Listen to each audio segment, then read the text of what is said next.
Hello दोस्तों, स्वागत है हमारे यूट्यूब चैनल मैथ सॉल्व में। आज हम बीएसएफ हेड कांस्टेबल मिनिस्ट्रियल और सीएसएफ फायरमैन के लिए हिंदी का चैप्टर नंबर 3 करेंगे। चैप्टर नंबर 3 में संज्ञा है। पहले उसका पूरी तरह से डिस्कशन करेंगे, उसके बाद उसका ऑब्जेक्टिव क्वेश्चन लगाएंगे। सबसे पहले हमारे चैनल पर जो न्यू है वो हमारे चैनल को सब्सक्राइब कर लें और पीडीएफ के लिए हमारे टेलीग्राम चैनल मैथ सॉल्व से जुड़ जाए, जिसका लिंक डिस्क्रिप्शन में दिया गया है। और वीडियो को लाइक, कमेंट एंड शेयर करें। तो चलिए स्टार्ट करते हैं आज का चैप्टर संज्ञा।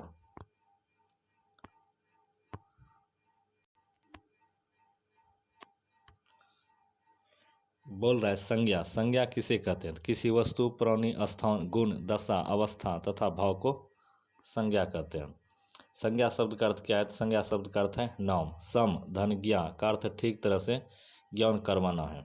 जैसे वस्तु, पंखा, मेज, पुस्तक, कुर्सी, ये सभी वस्तु के अंतर्गत आते हैं। प्राणी के अंतर्गत पशु, पक्षी, मछली, गाय, कृष्ण आदि, ये सभी प्राणी के अंतर्गत आते हैं। स्थान के अंतर्गत नगर, गांव, मोहल्ला, बहरोड, दिल्ली, ये सभी स्थान के अंतर्गत आते हैं। गुण, दशा, अवस्था, बचपन, बुढ़ापा, सौंदर्य, सर्दी, गर्मी, ये सभी गुण, दशा, अवस्था के अंतर्गत आता है। तो संज्ञा के कितने भेद हैं? तो संज्ञा के 3 भेद हैं: व्यक्तिवाचक संज्ञा, जातिवाचक संज्ञा और भाववाचक संज्ञा। अब व्यक्तिवाचक संज्ञा किसे कहते हैं?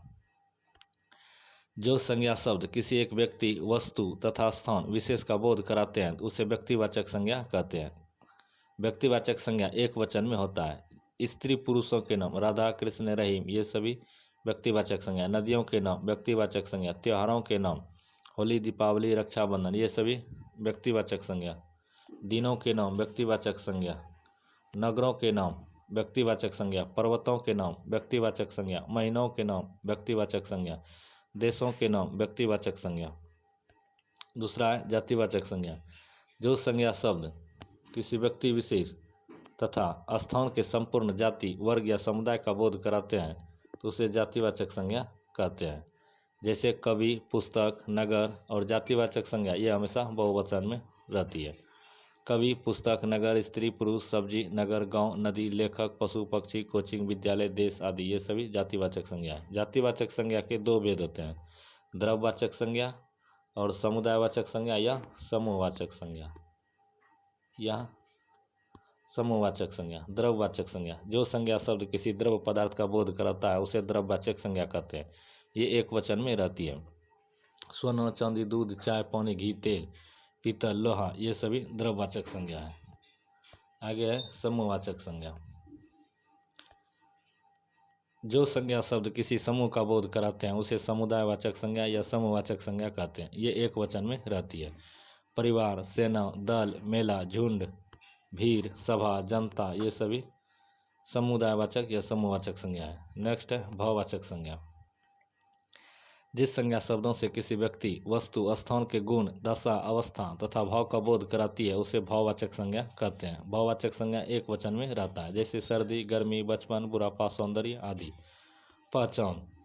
भाववाचक संज्ञा की सीधी पहचान यह है कि उसका कोई आकार नहीं होता है तथा वह स्वतंत्र नहीं होती। भाववाचक संज्ञा शब्दों का स्पर्श नहीं कर सकते और यह अदृश्य होती है, जो दिखाई नहीं देते हैं। नोट: ये प्रत्यय लगाने से भाववाचक संज्ञा बनती है। जैसे ता, त्व, पन, आ, य, आई, आव, आपा, ई, इय, आस, आहट, आवट, इक आदि। भाववाचक संज्ञा को बहुवचन बनाया जाए तो वह संज्ञा जातिवाचक संज्ञा कहलाता है।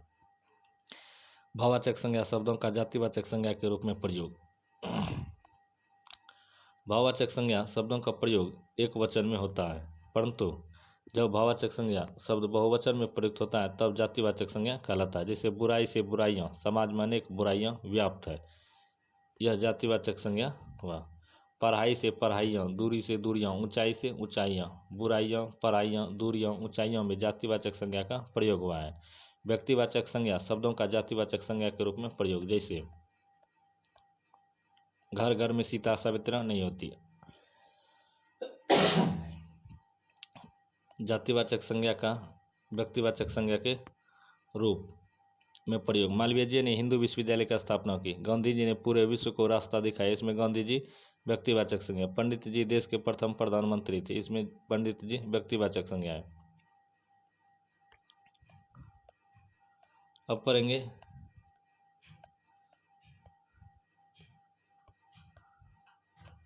विशेषण से भाववाचक कुछ देख लेते हैं। जैसे लाली से लाली विशेषण हुआ, इसका अगर भाववाचक में प्रयोग करेंगे तो लाली आ जाएगा। समृद्धि से समृद्धि होगा। लघु का लघुता होगा। पंडित का पंडित्य होगा। मोटा का मोटापा या मोटापा हो जाएगा। गर्म का गर्मी हो जाएगा। आलसी का आलस हो जाएगा। वीर का वीरता हो जाएगा। मधुर का मधुरता हो जाएगा। काला का कालिमा हो जाएगा। सुंदर का सुंदरता हो जाएगा। चंचल का चंचलता हो जाएगा। सरल का सरलता हो जाएगा। खट्टा का खट्टापन हो जाएगा। विनम्र का विनम्रता हो जाएगा। चौथा बोल रहा है अव्यव से भाववाचक संज्ञा। अव्यव से भाववाचक संज्ञा, जिस ऊपर का ऊपर हुआ अव्यव, उसका भाववाचक बनाएंगे तो ऊपरी बनेगा। धिक का धिक्कार बनेगा। नीचे का नीचाई बनेगा। निकट का निकटता बनेगा। भीतर का भीतरी बनेगा। दूर का दूरी बनेगा। समीप का समीप्य बनेगा। शीघ्र का शीघ्रता बनेगा। क्रिया से भाववाचक संज्ञा उलझाना का उलझाव। थकना का थकावट। खोज का खोजना। उड़ना का उड़ान। लूटना का लूट। लिखना का लिखाई। बनाना का बनावट। हंसना का हंसी। सजना का सजावट। अब हम इसका ऑब्जेक्टिव लगाएंगे। इनमें से कौन सी जातिवाचक संज्ञा है? तो जातिवाचक संज्ञा इसमें कौन है? तो लड़की, लड़की एक जातिवाचक संज्ञा है। जैसे पूजा, रहीम, हिमालय, ये सभी व्यक्तिवाचक संज्ञा है। दूसरा क्वेश्चन है रुकावट किस प्रकार की संज्ञा है? तो रुकावट जिसमें वट, ता, ई, आहट, पन, ये सभी भाववाचक संज्ञा का उदाहरण है। तो इसका सही आंसर हो जाएगा option number C. Next question है 3 नंबर। उदार से भाववाचक संज्ञा बनाए। तो उदार का उदारता है। तो इसका सही आंसर ऑप्शन है। शराब शब्द से जातिवाचक संज्ञा बनाए। शराब का शराबी। नेक्स्ट क्वेश्चन है 5 नंबर। इनमें से भाववाचक संज्ञा कौन सी है? तो भाववाचक संज्ञा है सुंदरता। लड़की जातिवाचक संज्ञा हुआ। गंगा व्यक्तिवाचक संज्ञा हुआ। गाय व्यक्तिवाचक संज्ञा हुआ। 6 नंबर क्वेश्चन। इनमें से जातिवाचक संज्ञा कौन सी है? तो जातिवाचक संज्ञा इसमें कवि, गंगा व्यक्तिवाचक संज्ञा, राधा व्यक्तिवाचक संज्ञा, सुंदरता यह भाववाचक संज्ञा। 7 नंबर क्वेश्चन। इनमें से भाववाचक संज्ञा कौन सा है? तो हरियाली भाववाचक संज्ञा है। सोहन व्यक्तिवाचक संज्ञा है। नदियों यह जातिवाचक संज्ञा है। लखनऊ यह व्यक्तिवाचक संज्ञा है। 8 नंबर। इनमें से कौन सा शब्द समूहवाचक संज्ञा के अंतर्गत आता है? तो वह है कक्षा। 9 नंबर क्वेश्चन। इनमें से द्रव्यवाचक संज्ञा छांटिए। द्रव्यवाचक संज्ञा है सोना। इनमें से कौन सा शब्द संज्ञा है? क्रोध एक संज्ञा है। मजबूरी शब्द में कौन सी संज्ञा है? मजबूरी में भाववाचक संज्ञा है। आज़ादी, गरीबी, बुढ़ापा, अंगड़ाई में कौन सी संज्ञा है? तो इसमें भाववाचक संज्ञा है। नेक्स्ट क्वेश्चन है 13 नंबर। साप्ताहिक शब्द से संज्ञा शब्द बनाइए। तो साप्ताहिक शब्द के संज्ञा होगा साप्ताहिक। जातिवाचक संज्ञा है नदी। जयपुर यह व्यक्तिवाचक संज्ञा है। कालिदास यह व्यक्तिवाचक संज्ञा है। जातिवाचक संज्ञा नहीं है। तो जातिवाचक संज्ञा इसमें अशोक नहीं है। अशोक व्यक्तिवाचक संज्ञा है। जातिवाचक संज्ञा है 16 नंबर क्वेश्चन। जातिवाचक संज्ञा है तो इसमें स्त्री जातिवाचक संज्ञा है। महेश व्यक्तिवाचक संज्ञा है। जयपुर व्यक्तिवाचक संज्ञा है। रामायण यह व्यक्तिवाचक संज्ञा है। 17 नंबर। किसी वस्तु के गुण, दोष व धर्म का बोध करने वाला संज्ञा शब्द क्या कहलाता है? तो वह कहलाता है भाववाचक संज्ञा। भाववाचक संज्ञा है तो यह मानवता है। भाववाचक संज्ञा 19 नंबर क्वेश्चन। भाववाचक संज्ञा है बचपन। भाववाचक संज्ञा है। गुरुत्व संज्ञा शब्द है तो गुरुत्व संज्ञा शब्द यह भाववाचक संज्ञा है। 21 नंबर क्वेश्चन। बुढ़ापा शब्द में संज्ञा है। बुढ़ापा शब्द में संज्ञा है इसमें आहट, तर्पण, इसमें भाववाचक संज्ञा है। 22 नंबर क्वेश्चन। रामायण शब्द में संज्ञा है तो रामायण शब्द एक व्यक्तिवाचक संज्ञा है। इनमें से कौन सा शब्द भाववाचक संज्ञा है? तो इसमें पढ़ाई भाववाचक संज्ञा है। Next question 24 number. इनमें से कौन सा शब्द भाववाचक संज्ञा नहीं है? तो नित्य यह भाववाचक संज्ञा नहीं है।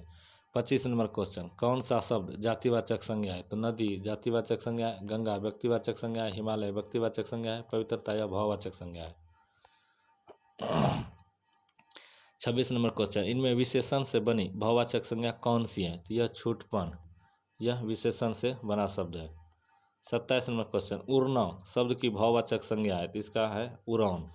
कौन सा संज्ञा शब्द विशेष शब्द से नहीं बना है? तो वह मानवता यह भाववाचक संज्ञा है।